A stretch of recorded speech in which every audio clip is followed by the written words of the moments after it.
Hi everyone, कैसे हैं आप लोग। Welcome to tutor 24/7 e learning platform. बच्चों, आज हम मैंसुरेशन टॉपिक लेंगे और जो कि बहुत इंपॉर्टेंट टॉपिक है आपके सभी कंपटीशन एग्जाम के लिए। और उसमें आज हमने सर्कल पार्ट उठाया है जो कि मोस्ट इंपॉर्टेंट टॉपिक है और जो कि आपका बहुत ज़्यादा सभी एग्जाम्स में आता है। देखिए बच्चों, सर्कल बेसिकली ज्योमेट्री में भी पढ़ोगे आप और आप मैंसुरेशन के अंदर भी पढ़ोगे, ठीक है ना। तो आज जो हम पढ़ेंगे वो मेंसुरेशन में जो सर्किल का पार्ट आता है। अब क्या क्या आता है तो मैं आपको बता देता हूँ। ये दो पार्ट में रहता है, एक तो रहता है एरिया वाले पार्ट में और दूसरा रहता है सेक्टर वाले पार्ट में। तो आज हम एरिया वाला पार्ट, सरकमफ्रेंस वाला पार्ट है ना, डायामीटर वाला पार्ट, इस पर बात करने वाले हैं, ठीक है। तो चलिए स्टार्ट करते हैं। एक लेट सपोज एक सर्कल है आपके पास और वो इसका सेंटर है। सेंटर क्या होता है? इक्वी डिस्टेंस पॉइंट होता है हर जगह से। तो ये जो लाइन ड्रॉ कर रहा हूँ इसको रेडियस कहते हैं और ये सेंटर है। और एक रेडियस जब पॉइंट से पास होकर दूसरे पॉइंट को टच करती है, मतलब यहाँ से ये पास होकर यहाँ, इसको डायामीटर कहते हैं। क्या कहते हैं? डायामीटर। डायामीटर मतलब व्यास, ठीक है। तो ये सर्किल को दो पार्ट में डिवाइड करती है इक्वली। ये भी एक डायामीटर है, मतलब जो भी पास होगा वो एक डायामीटर कहलाएगा। चलिए एरिया क्या होता है इसका? इसका एरिया होता है पाई आर स्क्वायर। सरकमफ्रेंस क्या होता है जिसको हम परिधि कहते हैं? ये होती है 2 पाई आर। परिधि कुछ नहीं है, मान लीजिए आपके पास एक रस्सी है और आप उससे एक इसको गोल टच कर देते हैं इस तरह से। तो ये देखिए जो ये जो थ्रेड है उसको आपने ज्वाइन कर दिया एंड टू एंड, तो एक सर्कल सा बन गया ये। अगर इक्वी डिस्टेंस है हर, इसी को बोलते हैं सरकमफ्रेंस। तो जब भी हम आगे कभी भी टर्न की बात करेंगे, कोई भी चक्कर लगाने की बात करेंगे, तो वो 2 पाई आर मतलब से रिलेटेड होगा, ठीक है ना। एक टर्न मतलब 2 पाई आर। अब आप ये देखिए, डायामीटर जब पास करता है सर्किल को दो इक्वल पार्ट में, तो उस तो दो सर्किल बनते हैं। तो वहां से एक बनता है आपका सेमी सर्कल, जिसे हम बोलते हैं अर्धवृत्त। क्या बोलते हैं? अर्धवृत्त। तो यहाँ पे एरिया क्या होगा? बस कुछ नहीं करना है, पाई आर स्क्वायर का आधा कर दो। सरकमफ्रेंस क्या होगा? जब आप इसका आधा करोगे तो आप पाई आर कर देते हो और लड़के ये छोड़ देते हैं। भैया इतना नहीं है, इसके साथ ये 2 आर और जोड़ना। क्यों? मैं बताता हूँ कि जब आपने सेमी सर्कल करा तो ये ऐसे कर दिया लेट सपोज, तो ये पार्ट एक्स्ट्रा आ गया कि नहीं आगे टच होने के लिए? सरकमफ्रेंस ये इतनी एक्स्ट्रा आ गई तो ये भी तो टच हो रही है, ये पार्ट तो आप टच करते ही हो और ये पार्ट हो रहा गया, तो इसलिए ये 2 आर एक्स्ट्रा आता है। ये आपको ध्यान रखना है, ठीक है ना। क्लियर है वाली बात? चलिए आगे देखते हैं। आगे मैं बात करता हूँ कंसेंट्रिक सर्कल्स की। बड़ा काम की चीज है यार, यहाँ से क्वेश्चन आता ही आता है। एक सर्कल है, एक सर्कल के अंदर एक और सर्कल हो गया और दोनों के सेंटर सेम है, इक्विडिस्टेंस। ध्यान रखिए, ये जो पार्ट देख रहे हो ना, ये वाला, इसको या तो आप रिंग कह सकते हो, है ना। क्या कह सकते हो? रिंग कह सकते हो, या आप ट्रैक कह सकते हो। एग्जाम में इसे रिंग भी कहा जा सकता है, आप इसे ट्रैक भी कह सकते हो, है ना। इस सब इसी के लिए कह सकते हो। बेसिकली कंसेंट्रिक सर्कल के अंदर अगर ये रेडियस आर है तो ये बड़ा वाला रेडियस क्या होगा आपका? कंप्लीट बड़ा आर। और ये जो विद है, इसकी चौड़ाई है, ये है डब्लू। और डब्लू क्या है? Are minus are. क्लियर है वाली बात? डब्लू मतलब विद, चौड़ाई। यहां से अगर मैं इसके एरिया की बात करूं तो इसका एरिया होता है पाई बड़ा वाला आर स्क्वायर मतलब माइनस छोटा वाला आर। और सरकमफ्रेंस की बात करूं तो पाई बड़ा वाला आर माइनस छोटा वाला, मतलब आर की जगह आपको ये 2, आर की जगह आपको आर माइनस आर रखना है। क्लियर है? इससे क्या निकल के एरिया सरकमफ्रेंस किसका आएगा? रिंग का। रिंग का और ट्रैक का ही एरिया आएगा, रिंग का ट्रैक का ही सरकमफ्रेंस आएगा। क्लियर है? तो ये तो थे हमारे सेक्टर सर्किल के, मतलब एरिया, डायामीटर और कंसेंट्रिक की बात। अभी सेक्टर्स की बात हम अगले वीडियो में करेंगे, ठीक है ना। तो अब हम इस पर बेस्ड कुछ क्वेश्चन देखते हैं। उससे पहले मैं आपको एक छोटी सी चीज सिखाने को जा रहा हूँ जिससे आप क्या अपना टाइम सेव करें। अगर आप सर्कल पढ़ चुके हो तो टाइम सेव कैसे कर सकते हो, मैं आपको ये पैरेलली सिखा रहा हूँ।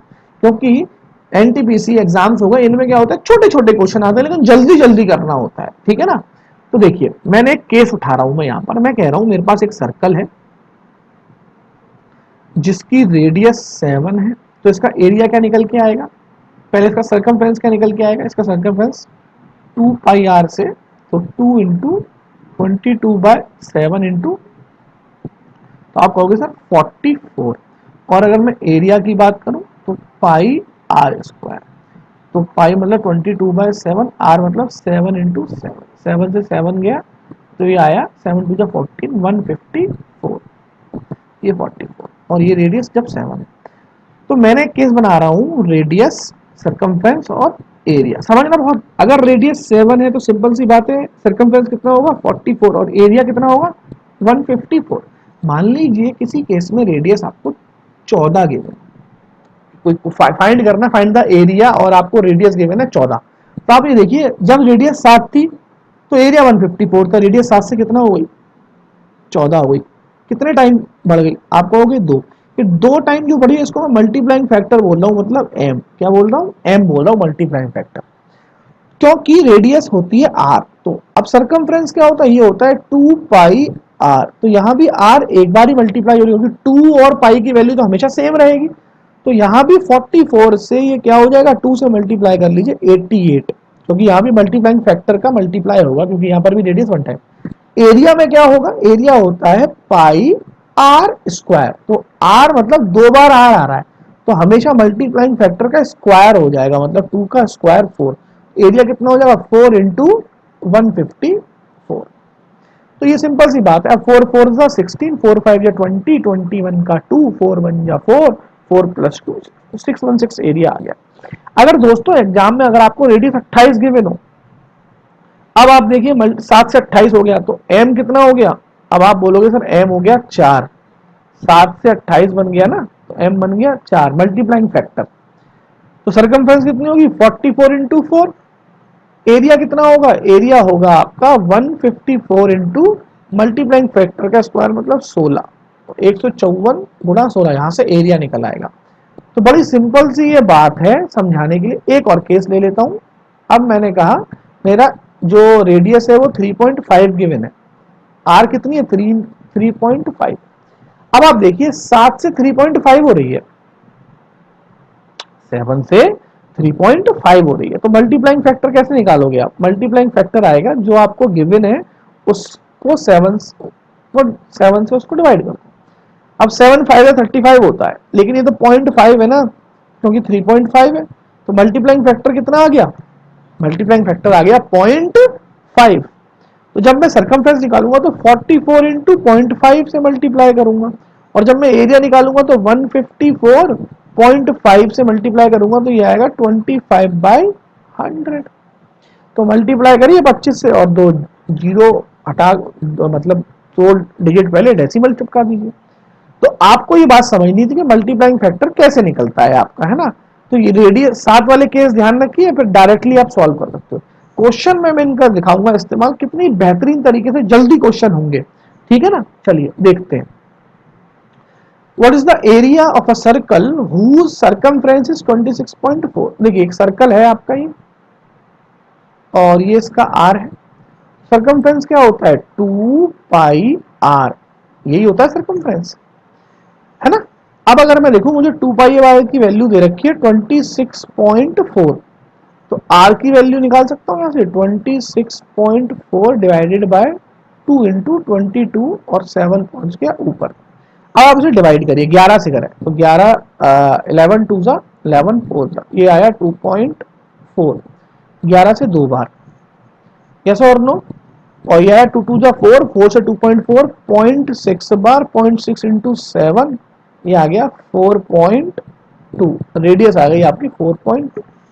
अब यहाँ पर देखिए जब आप इसका सॉल्व करेंगे, अब आपको रेडियस मिल गई, आपको क्या निकालना है, इसका एरिया निकालना है ना। एरिया निकालने के लिए अब आपको चाहिए, एरिया होता है पाई आर स्क्वायर, और पाई मतलब 22/7, और आर कितना है 42/10 इंटू 42/10। अब ये कैलकुलेशन सॉल्व करनी है आपको, ये 6 बार गया।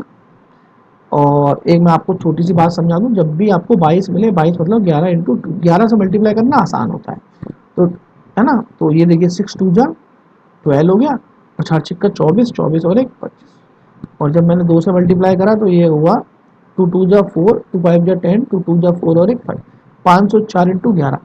अब मैंने ऐसा इसलिए कहा 11 से जब भी किसी नंबर का मल्टीप्लाई करूंगा बहुत सिंपल होता है, ये नंबर एज इट इज, ये डिजिट एज इट इज आ जाएगी, इन दोनों का सम करोगे तो एज इट इज आ जाएगा, इन दोनों का सम करोगे तो एज इट इज आ जाएगा, और ये डिजिट एज इट इज लिख दी जाएगी। और डिवाइड में यहाँ देखिए 100 तो ये चल ही रहा है, यहाँ भी डिवाइड बाय 100 है, यहाँ पर भी डिवाइड बाय, और जब यहाँ पर भी डिवाइड बाय 100 है तो ये कितना हो जाएगा आपका answer 55.44। So option number A. अब पॉइंट ये है कि हम इसे फास्ट कैसे कर सकते हैं। तो आपको मालूम है अगर रेडियस 7 है तो एरिया कितना होगा 154 और सरकमफ्रेंस आपकी कितनी है 44।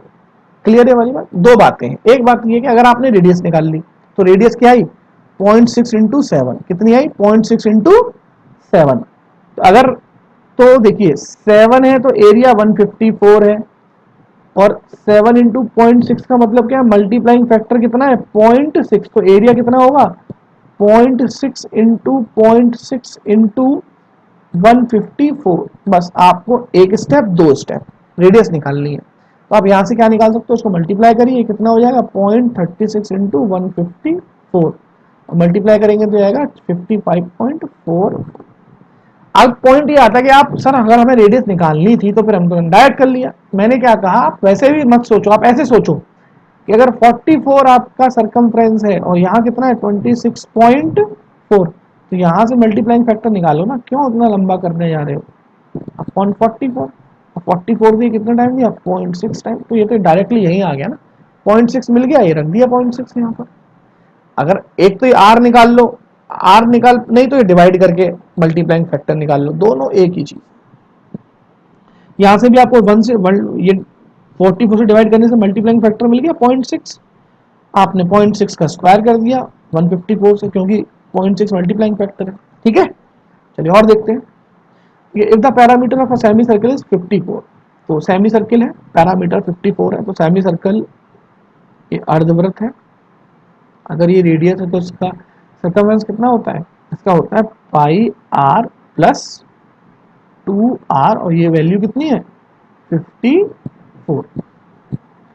चलिए यहाँ से आपने r कॉमन ले लिया, ये हो गया पाई मतलब 22/7 प्लस 2 और ये 54। चलिए तो r निकाल लेते हैं यहाँ से 54 इंटू 7 डिवाइडेड बाय 7 दूनी 14, 14 और 22 36।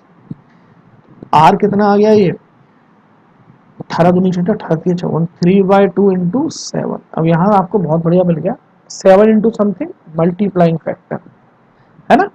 अदरवाइज मल्टीप्लाइंग फैक्टर नहीं मिला तो आप इसे पहले पाई आर स्क्वायर बाय 2 कर लीजिए, तो पाई 22/7 और हाफ ये वाला और रेडियस कितना 21, 7 के 21 ना 21/2 इंटू 21/2 और ये कैलकुलेशन है सॉल्व करने के लिए, आप इसे सॉल्व करते रहिए।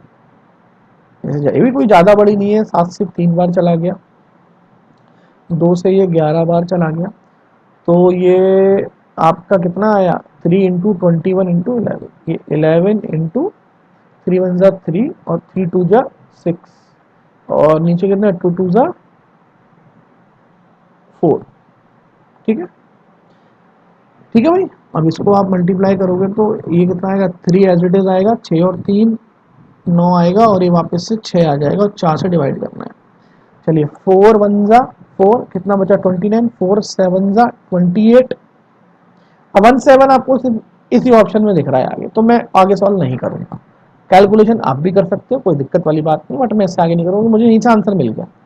बट पॉइंट ये है कि आप इसे और कैसे देख सकते थे। मैंने कहा था रेडियस कितना है 3/2, 7 से मल्टीप्लाई, अगर 7 होता है तो एरिया होता है 154। अगर रेडियस 7 है तो एरिया, अभी रेडियस कितना है, रेडियस है 3/2 इंटू 7, मतलब ये आपका मल्टीप्लाइंग फैक्टर मिल गया। तो आपका जो एरिया होगा 154 इंटू मल्टीप्लाइंग फैक्टर का स्क्वायर 9/4। ये तो आ गया सर्किल का एरिया, लेकिन आपको ढूंढना है सेमी सर्किल, तो 1/2। तो मेरे हिसाब से एक लाइन दूसरी और दूसरी में आंसर, इससे अच्छा नहीं होगा।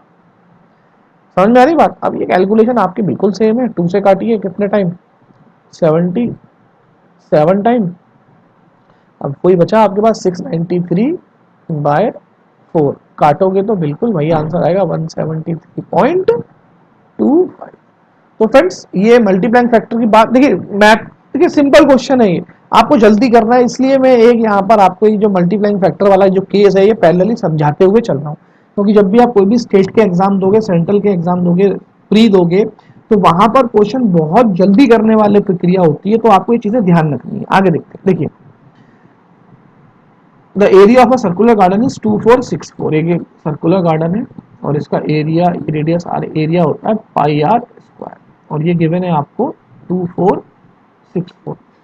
How much distance will it have to be cover if you light cross garden along the diameter. Diameter मतलब आपको बेसिकली कुछ नहीं है, 2r की वैल्यू बतानी है।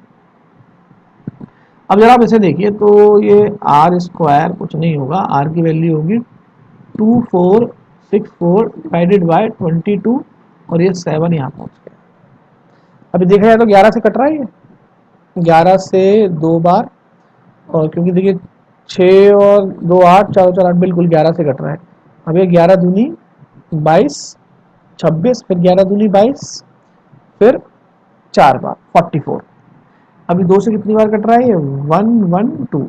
तो बेसिकली जो आर है ये है 112 इंटू 7। तो यह है 7 टू जा 14, 7 एन जा 7, 8, 7 जा 784। अब 784। अब आपको आर 784 है। अभी अगर आपको याद नहीं है तो आपके साथ दिक्कत है, अदरवाइज ये 28 का स्क्वायर, 28 का स्क्वायर 784 होता है। स्क्वायर रूट निकालने की भी टेक्निक्स होती है, उसके बारे में अगर आपको देखना है तो हम बाद में बात करेंगे। बट यहाँ से 784 किसका होता है, 28 का स्क्वायर होता है, ठीक है ना। अब मैं मल्टीप्लाइंग फैक्टर से जो कंडीशन थी उससे बताता हूँ। देखिए अगर आर, बहुत समझिएगा, बहुत बहुत जबरदस्त तरीका, अगर आर 7 है तो जो एरिया होगा वो होगा 154। तो चलिए यहाँ पर एरिया गिवन है, एरिया को एरिया से ही टक्कर ले लेते हैं। 154 बराबर 2464। तो 1 मतलब मल्टीप्लाइंग फैक्टर, क्योंकि जब मैं एरिया से डिवाइड कर रहा हूँ तो मेरा मल्टीप्लाई फैक्टर एम स्क्वायर के फॉर्म में आएगा। एरिया निकालते वक्त मल्टीप्लाइंग फैक्टर का स्क्वायर करते हैं ना, तो 2464 डिवाइडेड बाय 154, 11 से कट रहा है तो 11 से काटिए इसको। 11 से अभी अपन ने काटा, देखिए यहाँ पर काटा, 11 से कितनी बार गया 2464, 224 टाइम, और ये 11 से कितनी बार गया 11 एकम 11 और 14, और 14 से जब आप इसको काटोगे तो देखिए 14 से ये कितनी बार गया 14 एकम 14, कितना बचा 12 में 6, 14 84, क्या आया 16। ये बेसिकली एम इस मल्टीप्लाइंग फैक्टर आया एम स्क्वायर के फॉर्म में। तो एम कितना होगा 4 ही तो होगा, भी 4 का स्क्वायर तो 16 होता है, एम 4 है, मल्टीप्लाइंग फैक्टर 4 है। तो रेडियस कितना होगा आपका, रेडियस होगा 4 इंटू 7, क्योंकि मल्टीप्लाइंग फैक्टर से तो रेडियस आता है, तो 4 7 या 28, तो 28 रेडियस हो गया, डायमीटर निकालना है तो 56 हो गया। यस और नो, क्योंकि यहाँ पर आपका रेडियस निकला था, डायमीटर क्योंकि आपको अलोंग डायमीटर निकालना, तो यहाँ पर भी कितना होता 56 होता, तो 28 तो वैसे भी नहीं था। खैर आंसर क्या होगा 56। तो आई होप आपको ये बात समझ में आई होगी। आपसे रेडियस, आपसे डायमीटर पूछा तो आंसर इज 56। आगे बढ़े, चलिए। The area of the greatest circle inscribed in a square of side 21। देखिए ये एक सर्कल है, एक स्क्वायर ले लिया मैंने, 2 स्क्वायर उठा लिए मैंने यहाँ पर। इसमें मैंने क्या बनाया है, सर्कल को अंदर बनाया। कहाँ बनाया, इन सर्कल, इस तरह से। ये इसका रेडियस होगा ये आर, और यहाँ पर ये सर्कल मैंने बाहर बनाया, इसको बोला सर्कम रेडियस। क्या बोला, सर्कम रेडियस। और यहाँ पर ये रेडियस होगा। ध्यान रखिए जब सर्कल अंदर बनता है तो ये जो रेडियस होता है ये साइड का आधा होता है, और यहाँ पर ये जो रेडियस होता है ये, क्योंकि जब मैं इसे आगे इंक्रीज कर दूंगा डायगोनल बन जाएगा, तो डायगोनल का हाफ होता है। और डायगोनल क्या होता है, √2 इंटू साइड। डायगोनल क्या होता है, √2 इंटू साइड, ठीक है ना। डायगोनल क्या होता है आपका, √2 इंटू साइड। चलिए अब क्वेश्चन में क्या है, साइड 21 है और अंदर सर्कल बनाए, तो यहाँ से रेडियस क्या होगी आपकी 21/2। 21/2 बेसिकली कुछ नहीं है, 3/2 इंटू 7 है। तो मल्टीप्लाइंग फैक्टर क्या आया 3/2, सिंपल सी बात है। तो एरिया निकालना है आपको, क्या निकालना है, बड़े बड़े वृत्त का क्षेत्रफल। तो बड़े से बड़े वृत्त का क्षेत्रफल, एरिया कैसे निकलेगा आपका, तो 9 मल्टीप्लाइंग फैक्टर का स्क्वायर इंटू 154। क्लियर है वाली बात। चलिए चार, ये 2 टाइम और ये 77, तो ये जब 9 7 जा 63, 66 93 डिवाइड बाय 2, तो 2 3 जा 6, 2 4 जा 8, 2 6 जा 12, और कैरी बचा 1, तो 1 346 1/2, ऑप्शन नंबर सी, ठीक है ना। क्लियर है वाली बात, आगे बढ़ते हैं। If the difference between the circumference and the diameter of a circle is 30, then the radius of a circle. The difference between the circumference and diameter. देखिए सर्कल है ये आपका और ये r है। सर्कमफ्रेंस मतलब 2 पाई r, डायामीटर मतलब r। इनका डिफरेंस कितना गिवन है आपको 30। सबसे पहले यहाँ भी 2 यहाँ भी 2 कॉमन है तो पाई r माइनस r और ये कट गया 15 रह गया है ना। अब यहाँ से आपने r कॉमन ले लिया तो पाई मतलब 22/7 माइनस 1 और ये 15, तो r की वैल्यू निकाल लोगे आप 15 इंटू 7 और 7 वन जा 7, 12 में से 7 है 15, 15 डिनोमिनेटर कट गया तो रेडियस कितना आया 7। क्लियर है, तो जो फॉर्मूला हमने लिखे उनको यूज करना सीख रहे हैं। क्लियर है वाली बात, तो ऑप्शन नंबर बी। ठीक है बच्चों, आगे बढ़े। चलिए, a circular swimming pool is surrounded by a concrete wall 4 meter wide if the area of the concrete wall surrounding the pool is 11/25 that of the pool, then the radius। किसी वृत्ताकार swimming pool 4 metre चौड़ा है, एक दीवार से घिरा है, यदि दीवार का क्षेत्रफल 11/25 है तो देखिए यहाँ पर क्वेश्चन कंप्लीट नहीं है, इनकम्प्लीट है, तो इंग्लिश वाले को फॉलो करो। ठीक है, यहाँ पर आपका आना चाहिए 11/25 है किसके, पूल के क्षेत्रफल के। कुछ नहीं है, एक सर्कल है और ये अंदर स्विमिंग पूल है और ये वॉल है। कभी आप लोग अपने दिमाग में वॉल को हर कोई इस फॉर्म में क्यों समझता है भैया, अगर एक सर्कल है तो सर्कल के बाद दीवार भी गोल होगी, जैसा जैसा पूल का आकार होगा वैसे दीवार का आकार होगा, और दीवार की ये चौड़ाई होगी, ये दीवार की क्या है चौड़ाई है, और दीवार की चौड़ाई हर जगह समान होगी। ठीक है, तो ये दीवार की चौड़ाई कितनी है 4, ये रेडियस कितना है r और ये रेडियस कितना है बड़ा वाला r। ठीक है भाई, अब हम क्वेश्चन को देखते हैं। If the area of the concrete wall, इस वॉल का एरिया, तो वॉल का एरिया अपन ने अभी देखा था क्या होता है वॉल का एरिया 2 पाई पाई r square minus r square, यही तो होता है। तो वॉल का एरिया, अब वो बोल रहा है जो वॉल का एरिया है वो 11/25 है पूल के एरिया के, तो वॉल का एरिया ये आ गया, ये किसका है 11/25 है किसके एरिया के, पूल के, तो पूल का एरिया तो खाली पाई r स्क्वायर ही होगा। चलिए, अब यहाँ से क्वेश्चन में पाई से पाई धाराशाही हो गया। अब 25 का मल्टीप्लाई यहाँ होगा तो ये होगा 25 r स्क्वायर माइनस 25 छोटा r स्क्वायर बराबर 11 r। अब ये यहाँ चला गया, ये हो गया 25 r स्क्वायर बराबर 36 r स्क्वायर। अब स्क्वायर हटाने के लिए हमने क्या लिया, अंडर रूट ले लिया दोनों का, तो ये हो गया 5r बराबर 6r, और r अपॉन r का रेशियो लोगे तो ये आ गया 6/5। यहाँ तक कोई डाउट किसी को?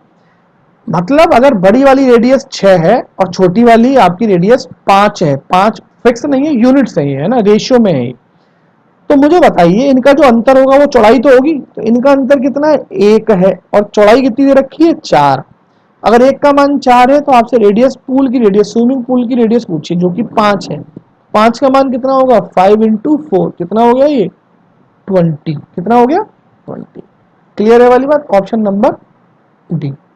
आई होप ये बातें आपको समझ में आ रही होंगी बच्चों। चलिए, the outer and inner diameter of a circle path is 728 and 700 respectively, then the breadth of the path. बड़ा सिंपल सी बात है, एक सर्कल है ना, और ये इनर डायामीटर, और ये अगर यहां से पूरा ये पूरा ले लूं, ये सॉरी ये आउटर डायामीटर, सीधी लाइन होगी, ये कैसी होगी, स्ट्रेट लाइन होगी। तो अब ये देखिए इनर डायामीटर की वैल्यू कितनी गिवन है आपको 700 और आउटर डायामीटर की 728। मुझे बताओ इस आउटर डायामीटर के अंदर इनर डायामीटर तो इंक्लूड होगा ना, तो अगर 728 में 700 इंक्लूड है तो 28 ही तो एक्स्ट्रा है, इसका मतलब 14 पार्ट इधर है 14 इधर है, क्योंकि जो चौड़ाई होगी ये हमेशा इक्वल होगी, तो 28 को अगर दो पार्ट में इक्वल डिवाइड करोगे तो 14 होगी, तो जो ब्रेथ है जो चौड़ाई है उस पाथ की वो कितनी है 14 है। तो फ्रेंड्स आई होप यहाँ तक जो हमने पढ़ा है सर्किल का आपको समझ में आया होगा। चीज़ों को बार बार रिपीट करके देखिए और धीरे धीरे हम सर्किल में और अच्छी अच्छी चीज़ें आगे लेके आएंगे, डिफरेंट टाइप्स की चीज़। ठीक है, थैंक यू।